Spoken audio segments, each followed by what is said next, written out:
So welcome back to the panel. I've got Tez and Connor here with me again today. They are the owners of Luxia, a smart home installation and maintenance business. And today we're going to be talking about Zigbee. I've got a lot of videos on my channel about Zigbee. I've got a lot of opinions about Zigbee. I've got a love-hate relationship with it. But I'd love to hear you guys' thoughts about this. Do you use Zigbee with your clients' house, and why over other protocols? Quite often, mostly just because of its wireless capability. Like if we can't run it, obviously we always say hardwire where we can, but sometimes that's not possible. So Zigbee's kind of our first choice just because we kind of trust it the most, but that's only because we've used it the most rather than other protocols such as Z-Wave and stuff like that. Yeah, I think as well Zigbee is quite cost effective. Obviously you've got things like Z-Wave, but that's much more expensive, and that also needs to be like certified, which is why it's expensive. And also there's not as big of a range of products with Z-Wave. So I think using Zigbee devices, it gives clients a bigger option to choose from. When we've kind of approached them with Z-Wave in the past, they've not been too happy with kind of the limited options. So it's still like a solid protocol as long as you like set it up properly and deploy it correctly. It's when you take it and you deploy it and you don't really know what you're doing, and then that's when you kind of run into problems. But as long as it's deployed correctly, it's like a rock solid protocol. You've got to also remember that some of our clients aren't tech savvy, so they're kind of more interested in what color it is. So like there might be a bigger color range with a Zigbee product than a Z-Wave product. There's also like that factor to take into consideration. Yeah, I think Z-Wave, as I call it, has that sort of guarantee that everything's going to work together because of that certification process. And Zigbee has got a certification process, but I've heard that other companies like Akara kind of have their own implementation of it sometimes. Yeah, so what about, there's a lot of different devices out there, thousands of Zigbee devices. Do you recommend any particular brands? Do you stick with any brands? Do you mix and match different brands in the network? Yeah, so we've basically got a document which has all of the manufacturers that we work with. And if it's on that document, that basically means it's approved and that we know it's definitely going to work. So we've kind of got categories like lighting, heating, blind, stuff like that. And then with under that, we've got all of the different brands. So we know kind of who to go to, and then we can say, oh, well, you can go with, say, like a Philips Hue product, or you can go with an Akara product, or we can kind of give the client that document to show them what is available and what's kind of trusted by us. Just because we've worked with those products, so we know that they work. We know that they work with other products as well. So it's kind of like a tried and tested document that we just trust. So who's on the list? So there's things like obviously Philips Hue, even like Friends of Hue, we trust their switches. We've got Sonoff, which just works. What about Tuya? Stay away from that. I think, Not had great experiences. To be fair, we've not had that good of an experience with Akara. We've had some problems with Akara in the past. We did a project which was like a takeover style project. So someone had attempted to do a smart home, but it just wasn't working out for them. They'd put all of these different products in, loads of different manufacturers, and obviously they weren't sure who was going to work best with who, and it would just kind of, they'd press a light, but nothing would happen. And like, it was just kind of starting to frustrate them. So that's when we stepped in and said, well, we'll take it over. We'll kind of tell you what does and doesn't work. You're probably going to have to buy some new products because certain things might not work with what you've got at the moment. And we kind of took over that project. And the biggest problem that we had was the Akara motion sensors. I don't know I don't know if it was just that setup or what, but they would not work. To the point where they constantly kept disconnecting. So again, I'm not sure if it was just that particular setup, but we did like a frequency scan to check the Zigbee channels against the Wi-Fi channels, and it was perfectly fine. Nothing else was dropping off. It was always the Akara stuff that dropped off. So from there, it's still on our list of like products that we use, but it's not what we'd go for motion anymore. But some of their other products are obviously still quite good. you've got like the Akara FP2 sensor and stuff like that. But like for the motion detection stuff, we just tend to stay away from it now, just after that kind of experience. It was a shame because it was just that one bad experience kind of through with them, and we're like, well, we ended up swapping it all out for Philips sensors. And it Yeah. was what we kind of class as our nightmare home. It was like the first one that was actually quite difficult. As in what, like, we got stumped quite a few times going, what is this? Like, done so many different scans, we're like checking out their neighbors' things, checking out like, so many different things. And we kind of come down with actually it's just the sensor, like it was just not playing ball. We brought it Yeah. back into our office and we thought we'll reset it complete, we'll try it in our situation. Still didn't work in our situation. We're like, right, okay, scrap that, let's get some Philips stuff. But like Connor said, it wouldn't stop us from using them again. It was just like they're not our first choice, if that makes sense. Yeah, I mean that's really interesting because I use them in my house and I've had no bad experiences with them at all. But yeah, it's interesting about the environment that it's in, and maybe yeah, the sensor itself might have been unhappy. You mentioned doing a frequency scan. Can you talk more about that? Is that something you do with all clients' homes, and why do you do? Yeah, it's kind of the first thing we do when we walk through the door, even sometimes when we're at the front door waiting for them to answer it. And it can just be an app on our phone, just that runs basically a full Wi-Fi scan across the spectrum. It's kind of just to see what's out there, see how busy that street is. Even some detached houses that are quite far away from like other residential bits, they've still got a lot going on in the air. So it's kind of just to see, well, do we need to, instead of setting everything to auto, do we need to kind of manually set things so everything's on the same channel band? Make sure it's away from their Wi-Fi band, and just also some like their neighbors might already have smart tech as well. So it's kind of just trying to segregate everything up so it's not together. Yeah, I think that's like definitely the number one tip if you're kind of deploying a Zigbee network is to like do a frequency scan before you just kind of deploy it. I'm guessing some people might not even know about the channel stuff when they kind of first start out. They might just kind of plug in the Zigbee stick, set it up, and then away they go. And then it might work initially, but like as was saying, if your Wi-Fi is set to auto and it's constantly like hopping between the best channels, one day it might hop onto the channel that's overlapping your Zigbee network and then just suddenly wipe out everything. So it's really important to kind of dedicate a channel to Zigbee and then work your Wi-Fi around that. But also you've got your neighbors to take into consideration as well. If they've got like a really strong network with like loads of access points, like you need to be careful about those as well.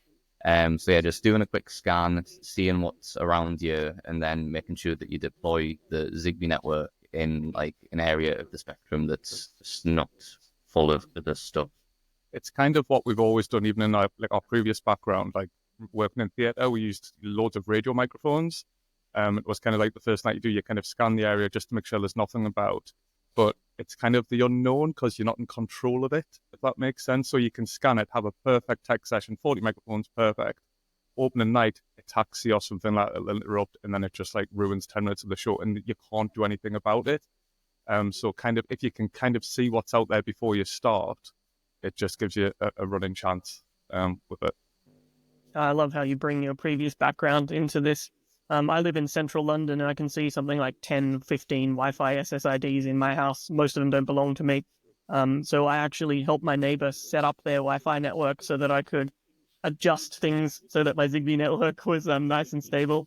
I think the problem is when you get your router from your broadband provider, it has the signal strength set to maximum. It's on auto, so it just jumps around to all different channels. And I did exactly the same thing. I started with my Zigbee network channel down one end of the spectrum, and I set my Wi-Fi channel up manually on the other end. And it's made a big difference there. And it's interesting to see that you guys start at the front door with one of those Wi-Fi scans.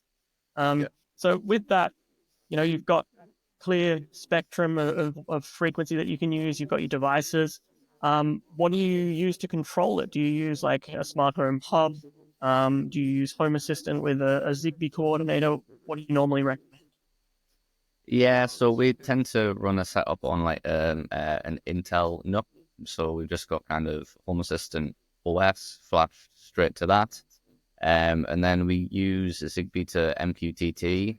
And then we'll also use the SM Lite, which I think you've mentioned before in the past, Alan, Yeah. which is just like rock solid. Again, just the fact that you can connect it to a network means that you can deploy it on the opposite side to where the NUC is or to where your Wi-Fi router is. You can put it in like the best location, which is away from interference and more kind of like central to the home. It doesn't have to be attached directly to the NUC. So I think just being able to kind of separate that from the actual home assistant machine is just like a big plus, because then you can deploy it anywhere throughout the home. Are we going to mention our boo-boo that we did in our own home about this Ye- just 2 days ago? You can mention that one, because yeah. So in every other client's home, we keep the coordinator separated from the NUC. It's just something that we've always done.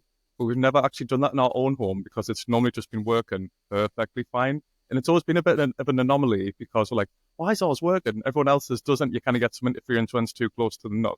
So we kind of just left it as like must be special. Must be special. And then a couple of days ago, we're just testing out some new automations for another client in our home first.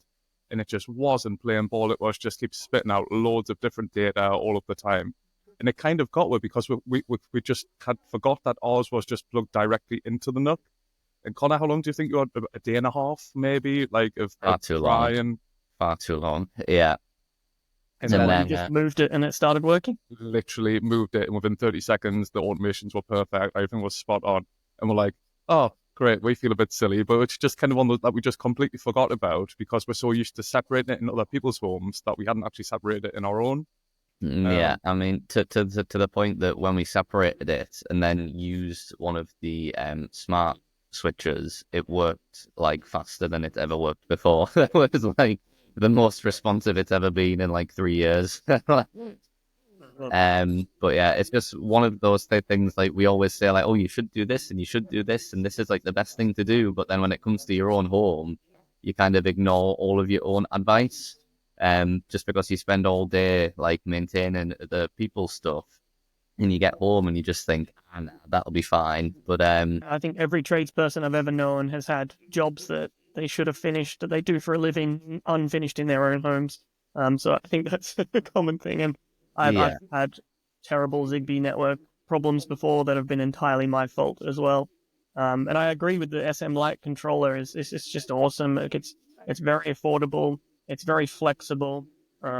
It just is great. I love it so much. Have you ever used any of the other hubs out there, like the Akara hub or any of those? I personally haven't. I've just went straight to Home Assistant, but I was wondering if you've got any experience with those. yeah, no, we've never really used any of those either. We've used like different dongles. We've used like the Sonos kind of Zigbee dongle. We've used the Combi as well, Combi 2, and we had that set up with the Defons when we were kind of first kind of playing with things. We kind of played with all of the different add-ons just to see which one was best and which one gave like the most kind of flexibility. And Zigbee to MQTT is just kind of what we settled with, just because it seemed the user interface was more friendly. It seemed to have kind of more options available at the time when we were kind of testing things. And I quite like the over-the-air updates as well that you can push from there. So yeah, that's kind of just what we've settled with. But we have tested kind of all of them at some point. But only within Home Assistant. We've never tested it with like external hubs. Yeah, back in the day, I think it was like 4 years, we tried that hub attack thing. Remember that, Connor? Yeah. We just couldn't get away with it. It just wasn't playing ball. But that was a while ago. That was a long time ago. I think the only one I've ever really used is the Philips Hue hub when I first started with the Home Assistant. So before Home Assistant, my first smart home purchase was a Hue kit. And when I learned that you could connect it directly to Home Assistant and get rid of cloud accounts and all these other things that, all the other manufacturers need you to do, that was game changing for me. And I agree, I use Zigbee MQTT as well. I have dabbled with ZHA occasionally, Zigbee home automation. And it's getting so much better these days. There's a lot of investment and development time gone into it.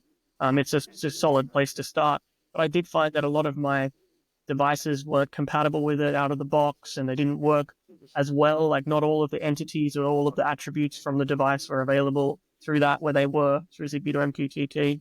So I've stuck with that ever since as well. Yeah, we found that with decons as well. Like, so we had all of our devices on that originally, and then we swapped it to Zigbee to MQTT, and all of a sudden we had all of these different things to play with that we didn't have before, and it was like, oh, okay, didn't even know that this device could do that. But so yeah, we've found too. Yeah, those sensors within sensors that we didn't know existed. It was like, Yeah. oh, Yeah, I think a lot of them is like the battery levels and things, even though that's not entirely reliable.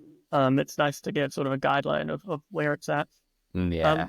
So, we've got devices now, clear air, radio spectrum, coordinator. How do you deploy a Zigbee network in a house? In my house, I live in a very like a terrace house, so it's thin and tall.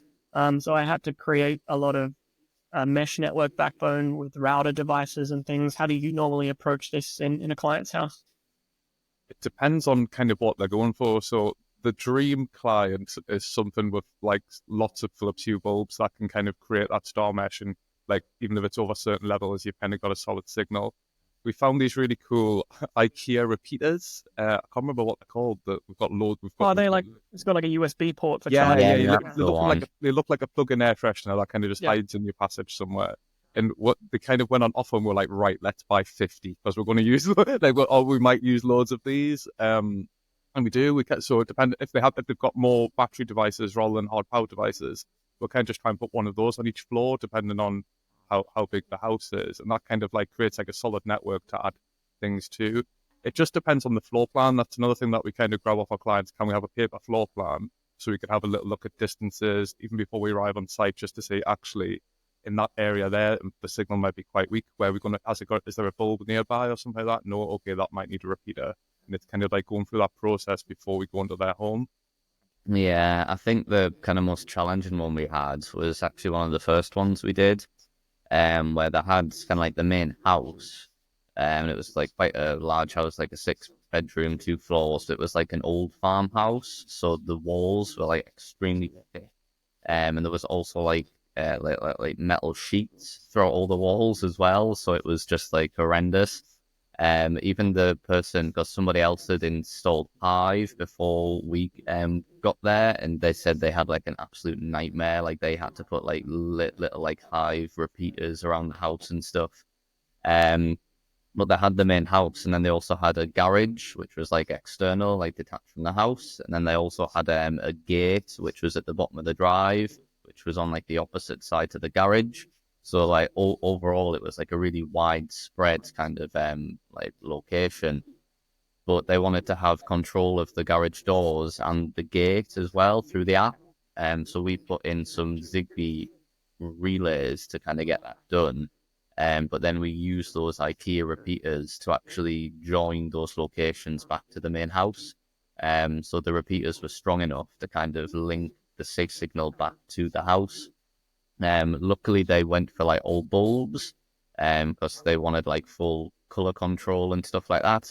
But now, to this day, the same client says that they wish that they had have just done the switches and not got the bulbs, because they literally just turned them on at warm white and that's it. But we were like, well, that's what you wanted at the time.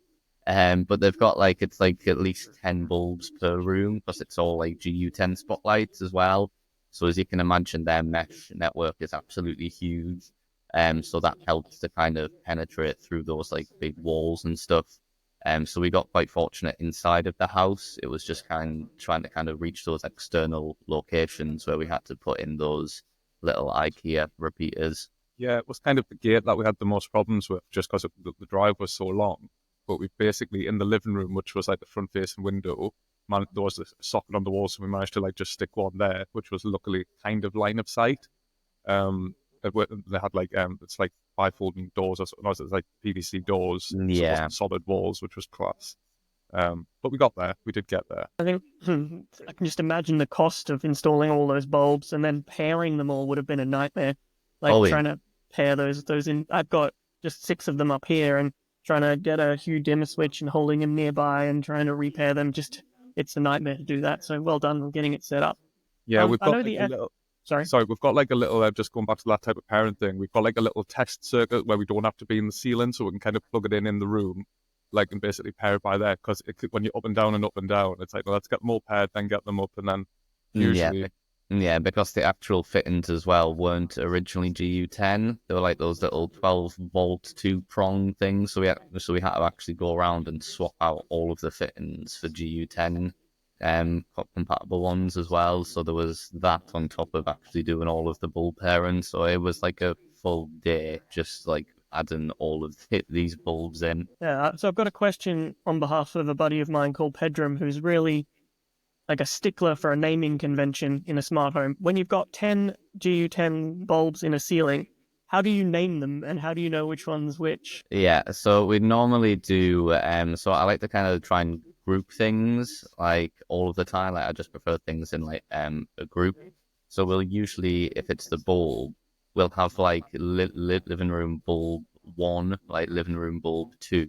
And then you would have the living room, which is like obviously the whole room. But then we'll do like the living room ceiling, so which will obviously just be the lights on the ceiling, and then you'll have like living room lamps, which will be all of like the ambient stuff as well. It kind of depends on the client as well how we set that up, because the client might want it set up in a particular way. For example, so one of the rooms in that big house again, the kitchen was kind of divided into 2 different halves. So it was one big open plan space, but we divided the bulbs up into 2 groups. So you could have a group for the dining room, which would only light up that table, and then a group for the kitchen, which was just for like that kitchen side. So you didn't have to turn on kind of all of them if you weren't in like a certain space. But yeah, for the naming convention, it kind of depends on the client. But for like the bulbs, when you've got like 20, it normally is just like living room bulb 1, living room bulb 2. And it's one of those things that just kind of makes sense to us, because then we just couldn't go like, oh, 1, 2, 3, 4, 5, like that's 5. But like that's only makes sense because we've set it up. But everything that we do as well is like documented. So if we ever did kind of go away and then we come back like, I don't know, in like a year's time and think, oh, how did we do that again? We can just refer to the documentation for that house. Which again is like another thing that we'd say to do, just document everything that you do in case like you move house or you've got a problem that you've not touched in like a year's time. Yeah, just like document it all. yeah, and it's making sure, like, thinking of the future. So, like, are they going to add things in the same room? So don't just call like living room the living room. Call it like living room ceiling bulb, living room lamp bulb, just because they might start adding things. They think, oh, now I've got 2 bulbs. Which one was which? But that might come a little bit further on down the line. So as long as you can start off good and start off like organized, it's a much easier ride further on down the line. Yeah. You mentioned grouping. Do you use Zigbee groups for that? Home Assistant groups? Do you actually just have imaginary groups, or how does it work? So it kind of again depends on the setup. So if it's just a Zigbee based setup, then all of the grouping is done through Zigbee to MQTT, just because then it keeps it all in like one space. Like a big fan of trying to keep everything in just one location.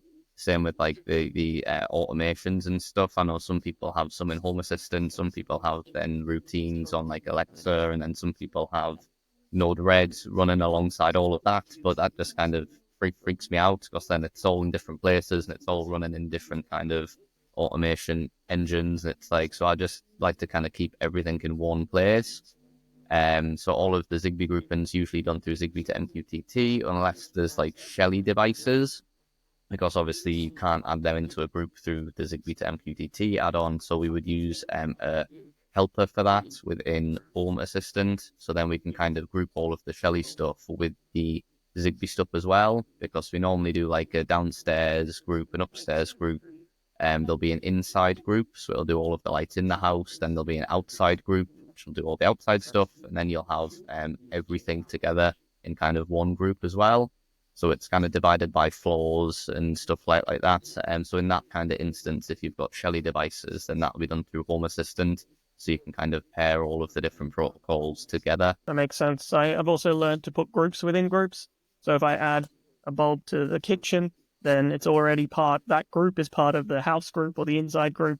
so I don't have to add the same device in many times. It took me far too long to Yeah. realize that was a good idea. I'm ashamed to admit it.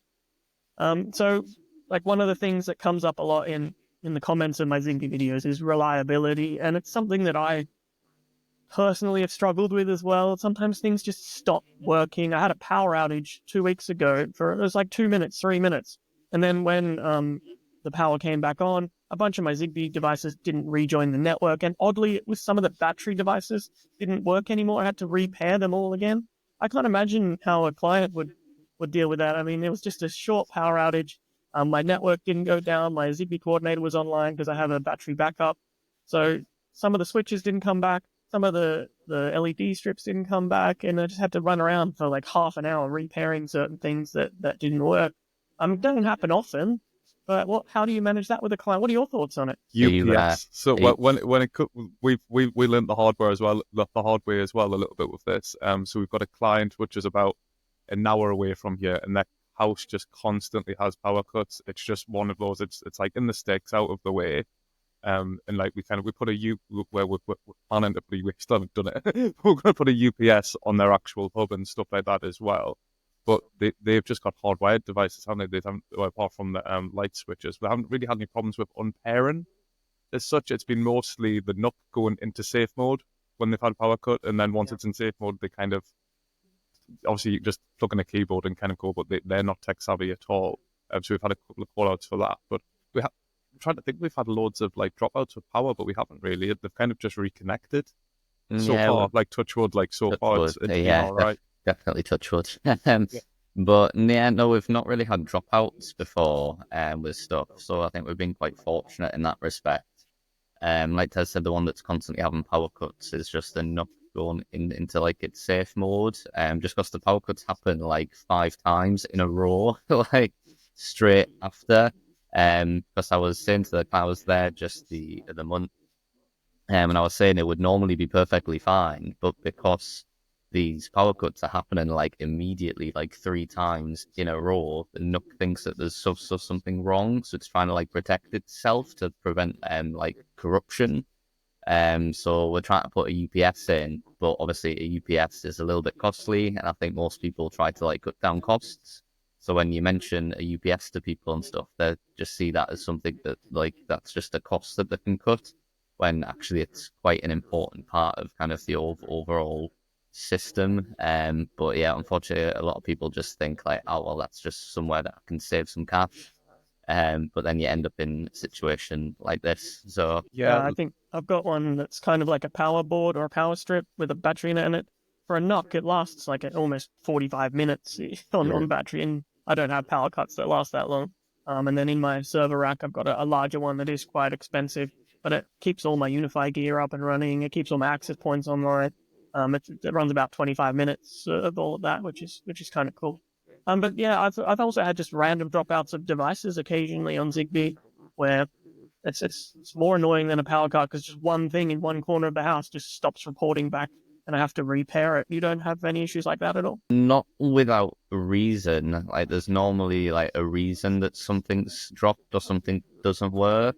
There was one recently, client text. It was about 8 o'clock at night. It was and they were trying to turn the lights off, but they just weren't responding. So I was like, okay. I was like, is any of them responding? And they were like, no, like not a single bulb around the house is actually turning on or off. So I was like, okay, I'll jump on and take a look. So when I looked through the logs, I could see that the coordinator was constantly firing out an error, basically saying that it couldn't communicate because there was too much traffic in the air. So I came back to them, and I knew that they were renovating the house at the time, and they were renovating the upstairs area, which is where the Nook lived. So I just gave them a little text back, and I was like, do you mind just popping upstairs and making sure that the Zigbee dongle is still away from like the main hub, like you've not kind of put it on top. And then the text back about a minute later, and they were like, yeah, that's exactly what it was, and now it's all perfectly fine. But like they were like quite impressed that we were able to troubleshoot that from like 20 miles away, like without actually going to the house. We were just able to kind of tap in and go, okay, well, this is spitting out this, so it's probably going to be that. So that was quite a good one. But yeah, there's always normally a reason that it's kind of dropped out with us. Fortunately, we've never had any kind of like freak dropouts. I'm sure there's a reason for mine as well. I don't know what it is. And living in Yeah. central London, someone may have added a new Wi-Fi network like 2 doors down. I don't know. We normally have like freak not being able to pair from the beginning. Like sometimes that where it's just like, oh, why are you not just connected? And you just keep trying the same thing. Then, oh, it's connected. But then once it's been connected, it's kind of soft. But we have had it from like the initial like fresh out of the box, even not being able to pair. But then it just does eventually. It's just you've just got to be a bit persistent with it.